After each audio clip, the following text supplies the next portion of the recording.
Good afternoon, students. My name is Sreema Jeevan. I am teaching with you the community health nursing. This unit number 4, epidemiology and the nursing management of common communicable disease. This is the 4th class. In the first class, we have learned about the definition of epidemiology, definition of communicable diseases, definition of communicable period, incidence, prevalence, pathogens, infection, and the mode of transmissions. So in the second class, we have deal about the types of communicable diseases, in that respiratory infection, intestinal infection, anthropoid infection, and viral infections. Out of that one, we have learned first one, respiratory infection, that is smallpox, chickenpox. Up to that one, we have learned about the second class, and the third class we have learned measles, influenza, and the rubella. So today we will go for learning the pneumonia, sixth one.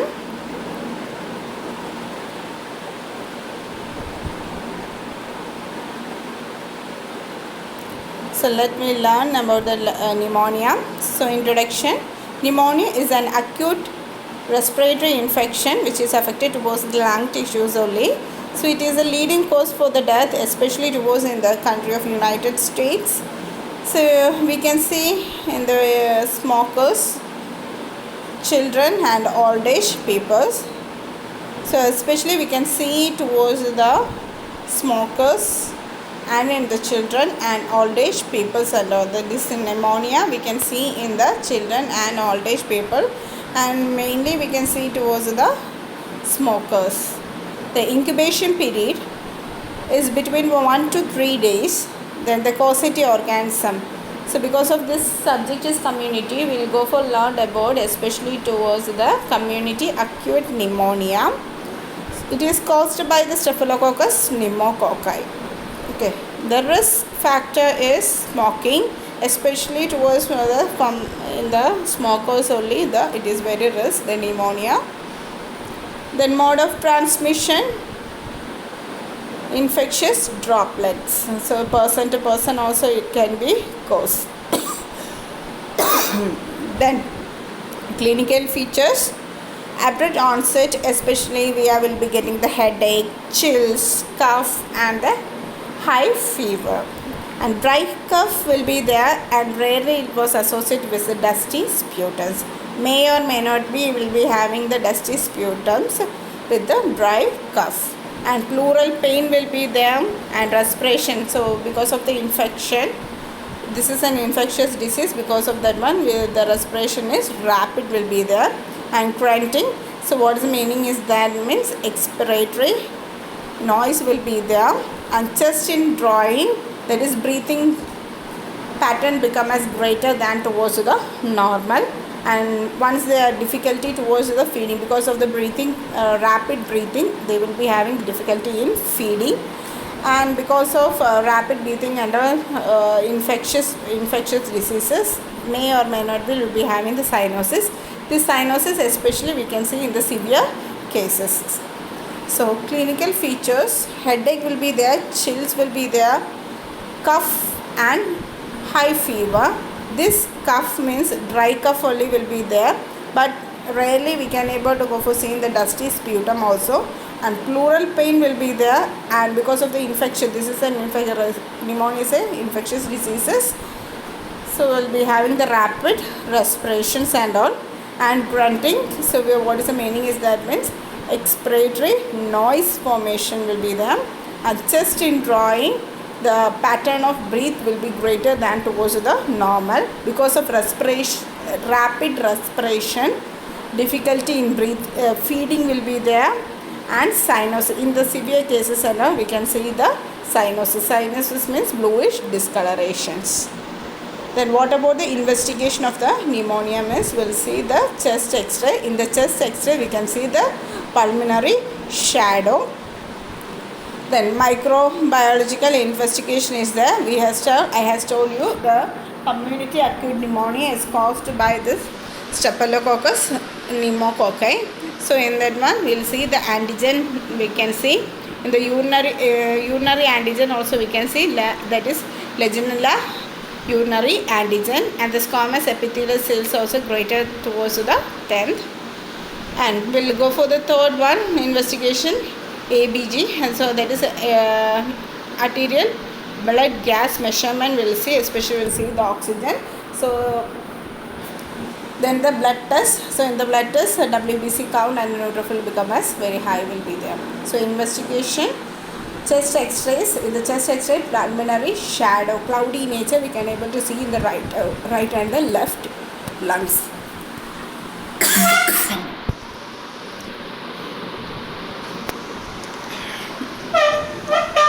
Then prevention and control, smoking cessation and the pneumococcal vaccination with a booster in 5 years. And fluid and electrolyte balance also we should maintain here. Prevention, and in the prevention and control we'll go for educate the smokers to stop the smoking, and the vaccination will tell. So we should tell the in the immunization itself it is there, the pneumococcal vaccination we should make it as a booster dose in the 5 years, and we should educate about the fluid intake also. So that's much about the pneumonia. So pneumonia, especially we can see in the smokers, children and the old age peoples, 1 to 3 days incubation period. Causative organism is Staphylococcus pneumococci. Risk is smoking only. Mode of transmission is droplet, and we can see the clinical features of headache, chills, cough and high fevers, and pleural pain will be there. Respiration rate will become increased. Then expiratory noise, chest indrawing and difficulty in feeding, cyanosis may be seen in the severe cases. Investigation is chest x-ray, microbiological investigation, ABG measurement will go for seeing, and the blood test. Preventions, we should educate the person about the smokers to stop the smoking, and vaccination we can able to give, that is pneumococcal vaccination with the booster in the 5 years, and the importance of the fluid intake. The next one we'll see about the mumps. So in the British word grimace only. So grimace or the grin as a result of the parotid gland swelling will be there. Mumps is formed by the parotid gland swelling only. So it is an acute infection affecting towards the glands and the nervous system. Mortality rate is negligible. So here the incubation period is 4 to 6 days from the onset of symptoms. Myxovirus, that is RNA virus, RNA myxovirus parotitis is the main causative organism to formation of mumps. So in the mumps and all we can able to see in the children's only that the mode of transmission is droplet or in direct way also is through the blood or towards the human mess and all. And what will be the clinical features here means earache, because I has told you the parotid gland swelling towards the parotid gland we can see especially main characteristic towards the mumps. So ear pain will be there on the affected. So either these mumps will be affected towards right or the left and all. So where the affected side, that side the patient will get the earache will be there, and stuffiness one on opening the mouth, pain and stuffiness towards in the opening towards the mouth, and pain and swelling due to the involuntary involvement of the parotid, sublingual and submandibular glands. So we can see the parotid gland also will be having the swelling and pain will be there. Sublingual and submandibular glands also will be having the swelling. So because of the swelling the patient will get the pain while they are opening the mouth. And ear, whichever the part is affected, or either towards the right side or left side, the particular side ear become as pain also will be there. And fever, 3 to 5 days the fever also will be there. Then treatment, supportive therapy. So as per the symptomatic therapy. Symptoms are there, so we'll go for giving the treatment. So pain, for the pain we'll give the analgesics, and fever, antipyretic we can give. So it will be subsiding within the 1 week. Prevention and mumps.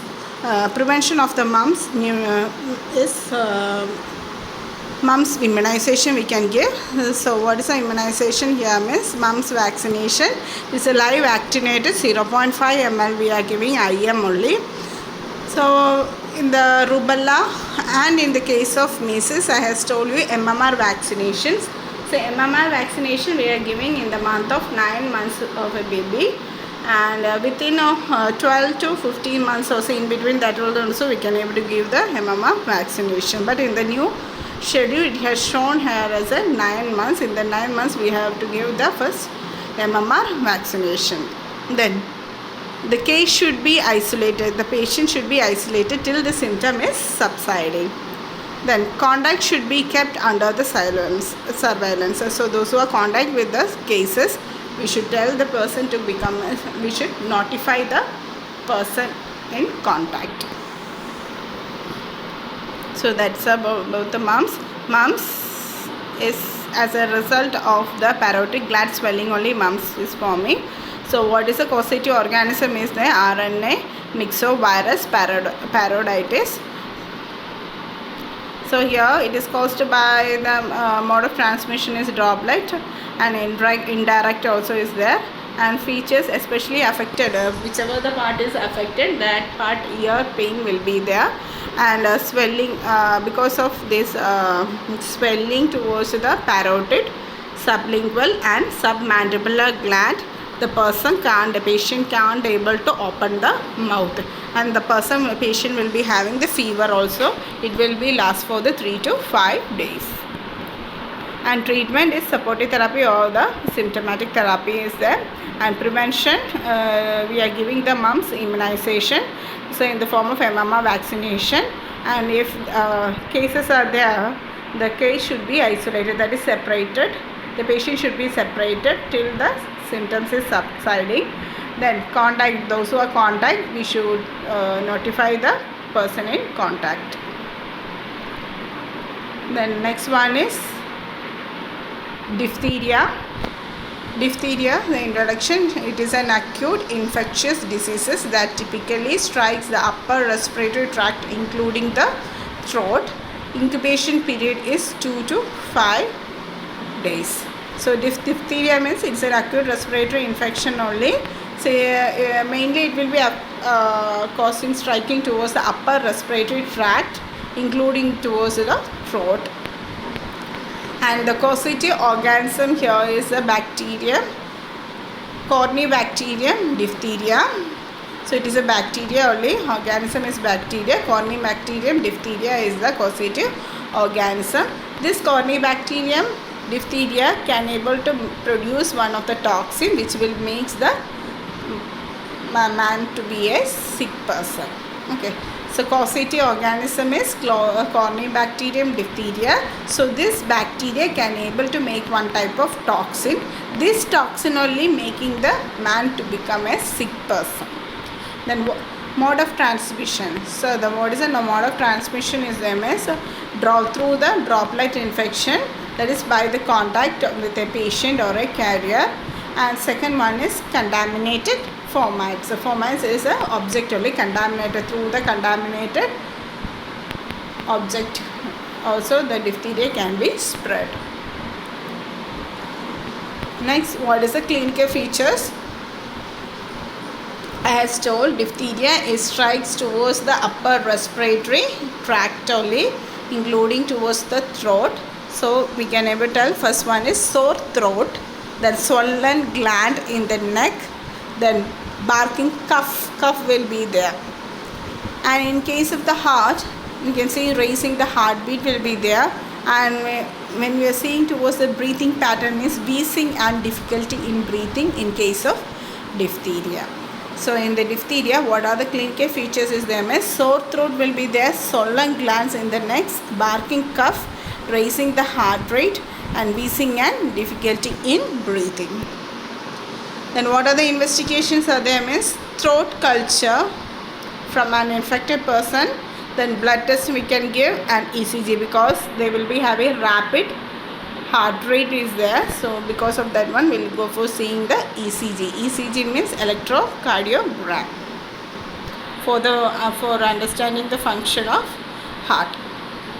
The next we will see the complication, and breathing problem will be there. So breathing problem due towards the nervous damage only. So what is that mean? Damages the nerves. This diphtheria, that is Corynebacterium diphtheria, will be producing one toxin. This toxin damages the nerves which that used in breathing muscles and become paralyzed, and in some cases it become as paralyzed, some cases it become as damages. So because of this Corynebacterium diphtheria toxin, this toxin damages the nerves which help for the breathing muscles and muscles in breathing. So what happened, the person will be getting the nervous damages, and sometimes it become as this nerve become as paralyzed also. And the third one is heart damage, mainly because of this toxin only. It also heart damages also will be there. Myocarditis, infection and inflammation towards the myocardium of the heart.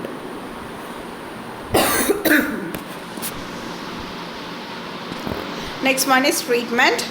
Symptomatic treatment. As per the symptoms we can able to go for giving the treatment, and diphtheria is also treated by the antibiotic also, such as penicillin and erythromycin. Then prevention, DTaP vaccination for the children, and vaccination is at 2 months, 4 months and 6 months of age we can able to give the DTaP. DTaP vaccination for children we are giving, and TDAP vaccination for adolescent and adult, and in pregnancy cases also we can able to give the TDAP. Okay, DTaP vaccination to children, and TDAP for the adolescent, adult and pregnancy.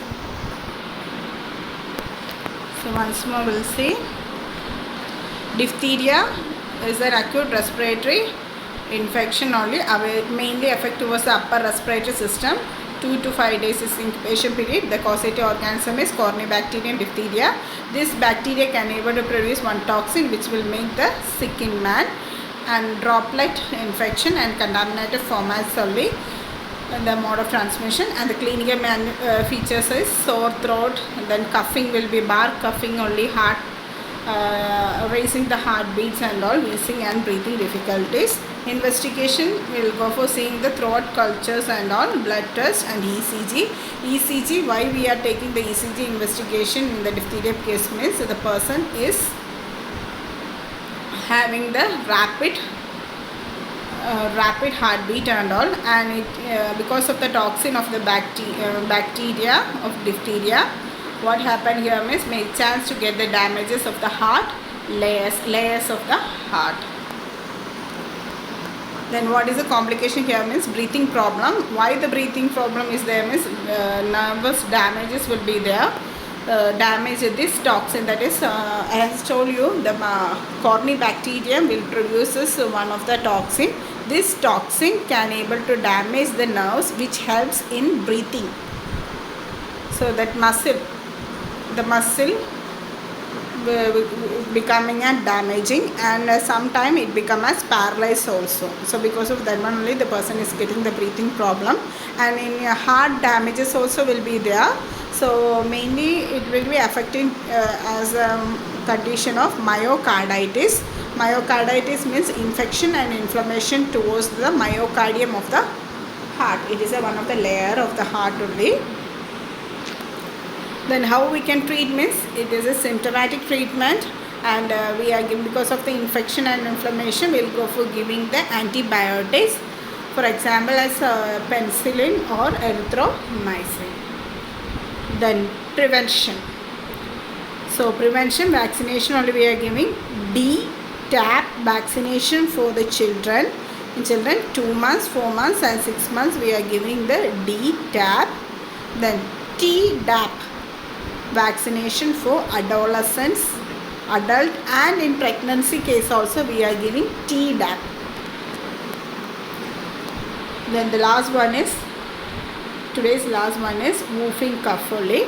So introduction is whooping cough is also called pertussis. It is highly infectious respiratory infection only. It can be effective towards all the age of people, especially towards the 10 years, and mostly occurs in the unimmunized children under the age of 5 years. So those who are not taking the immunization may be chance to go for getting the whooping cough disease condition and all. So mainly it will be affected towards all the ages and all, and occasionally after the age of 10 years, and mainly it will be occurs unimmunized people, children under the age of 5 years. Incubation period is 1 week to 2 weeks, that is 7 to 14 days only, and the causative organism is Bordetella pertussis. Bordetella pertussis. Then the mode of transmission, it can be spread by the droplet infection or the contaminated formats, that is article freshly infected by the discharges. Then the symptoms of whooping cough. First one is low grade fever, then vomiting, then apnea, then exhaustion, running nose, paroxysmus, and baby may have the little or no cough. So here low grade fever will be there, vomiting will be there, apnea, the baby may have a pause in the breathing, we are calling as apnea. Exhaustion means maybe as a tiredness will be there, tiredness or fatigue, malaise after the coughing will be the exhaustion, indicating that tired, fatigue or malaise and all. Then running nose will be there, paroxysmus, cough, fitting the high pitch woof. So when the baby may have the little or no cough. Okay. So here what are the symptoms of the whooping cough means,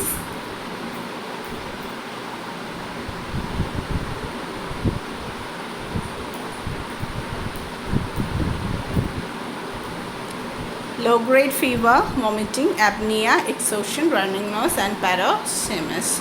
So what is paroxysmus means? They will be having stimulation will be there, sharpness will be there, or attack, sudden cough will be there, or rapid cough and all we are calling paroxysmus. Paroxysmus meaning is sudden only. Then prevention, control and the treatment. The children immunized by DPT. So DPT indicates diphtheria, pertussis and tetanus vaccination.